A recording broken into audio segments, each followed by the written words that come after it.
அவர் முன்ன மாதிரி இல்லை. அவரும் நானும் ஒன்றா சேர்ந்து வெளியில் போய் எவ்வளவோ நாளாச்சு.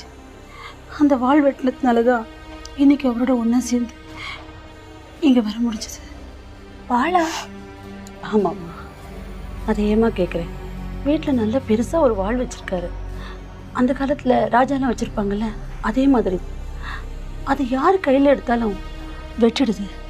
என்ன ஆண்டி புதிர் போடுறீங்க? புதிர்தாம்மா. வாழ் மட்டும் புதிர் இல்லை, கூடவே ஒரு நோட் புக்கும் இருக்குது. அதில் கலி புருஷன் 1 இல்லை 2 இல்லைன்னு என்னென்னமோ கிறுக்கிருக்குமா. உங்கள் சீஃப் எப்போ பார்த்தாலும் அந்த நோட்டை எடுத்து வச்சு பார்த்துட்டே உட்காந்துருக்காரு.